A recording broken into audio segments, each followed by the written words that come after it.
جاكم مول الشاش. السلام عليكم ورحمة الله تعالى وبركاته. إن شاء الله تكونوا بخير وعلى خير خوتي وخياتي. للأسف الشديد فتحنا عينينا هاد الصباح على جريمة، نعم جريمة شناعة اللي داروها هادوك اللي ما يسواوش بصلة في حق وليدنا وسيم. أنا والله لحد الساعة راني نغلي ومانيش مصدق هذاك المشهد اللي شفته، وبقيت نبحث حتى لقيت صفحات ومنصات إعلامية أمريكية ماهيش جزائرية هدرت على الحادثة وعطات بزاف تفاصيل. وليدنا وخونا وسيم جزائري أمريكي مقيم في بوسطن، بحكم عنده أصحاب من جنسيات مختلفة مشى معاهم للفانزون على أساس مسكين راح يتفرج على مباراة كرة قدم ما بين المروك وهولندا. الطفل في الأول عادي، زعما هو أصلا ما يعرفش الحساسيات اللي كاينة بيننا وبين هاد الأوباش، الله يذلهم أكثر ما راهم مذلولين. المهم عادي في الأول مشات الأمور نورمال، حتى بعد الماتش هادوك كي كانوا فرحين اونتر بارونتيز فرحين، زعما هادوما فرحين وداروا هاد الشي هامج. هو أصلا كان يشجع في المغرب، زعما ماهوش ضدهم ولا. راني نقول لكم طفل متربي في الامريكان وما عنده حتى خلفيه. والفيديو المنتشر الاول هذاك هو بفمه وسيم قال راني جزائري وراح نشجع المروك وحابهم يربحوا، مسكين يهدر بنيته على بالوش بلي طايح مع اي واحد من الاشخاص اللي كانوا حاضرين. طلب منه انه يقلع التريكو تاع المنتخب الجزائري. كم معايا؟ هو مسكين رفض هاد الشي ومن حقه، لابس تريكو بلادو، ما دارش جريمة ولا. هذاك الشخص حب يقطع التريكو تاع وسيم. وات؟ أنا طفل وسيم، حاجة باينة، دخل معاه في مناوشات خفيفة جدا، رفض هكاكم عبالكم.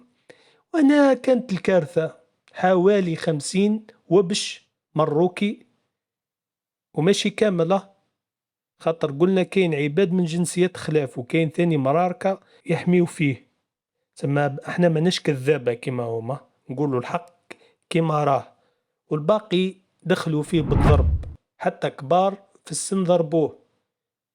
معايا الناس كبار وضربوه، ماهمش صغار زعما نقولوا مراهقين، كبار نحكي لك الناس في الثلاثينات والعشرينات والله أعلم. يا عجابة ملايكة، براءة كيما هذا يضربوه بدون رحمة أو شفقة، وتحاماو فيه 50 مروكي وبش.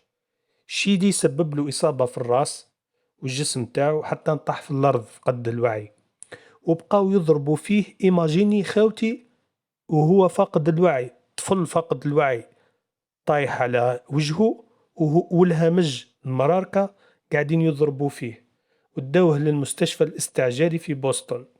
الحكاية ما تمتش هنا، الكذابين تربية الفوتوشوب وسيدهم الملون. بعد ما فاحت قالك لا الفيديو مفبرك. أيوة، وزعما واش الصورة في قطر. ياه، شحال يكذبوا يا خويا، شحال يكذبوا. ما سمعتش مروكي واحد قال ايه راهي صرات ونعتذروا وما تصراش هاد الشي. كون جات عنا والله يخرجوا ناس يقولوا عيب الشي دي صرا وكذا وكذا ومنا. وحتى اللي زعما قال باللي ايه راهي صرات واعترف باللي صرات، خرج يستشفى في ملايكة ويستشفى فينا ويفتخر زعما راكم رجالة. وهذا فعل تاع طحاحنا. الرجالة جامي تتحمى في ملايكة في طفل صغير، فهمت؟ الله يرحم ايامات السبتة.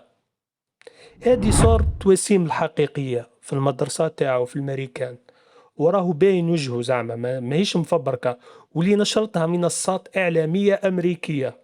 والصورة هذه اللي راهي تدور المفبركة باين راحوا قصوا صورة الطفل، وشوفوا تقدروا تشوفوا الحواف تاع الصورة، وحطوا خلفية من مونديال قطر، وبدلوا الشعار تاع تريكو اديداس، داروا شعار جديد على اساس ما فهمتش انا، وزادوا بدلوا لون الشورت من الابيض للاسود، زعما راكم تكذبوا علينا. الغريب في الأمر تركوا أصلا هذا التصميم هذا جديد، ما كانش فيه يكزيستي 2022. راكم فاهمين؟ واش راح نقول لكم؟ حسبنا الله ونعم الوكيل فيكم. حسبنا الله ونعم الوكيل فيكم.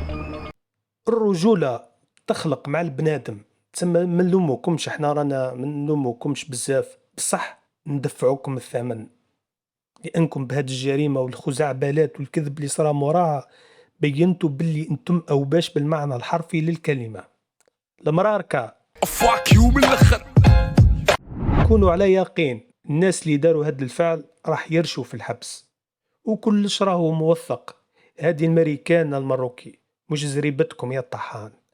المهم ان شاء الله وسيم البطل يكون سالم ويخرج من المستشفى وان شاء الله يدير في باله باللي موراه ارض الرجال، والله نجيبوا له حقه باذن الله السميع العليم، عاجلا ام اجلا.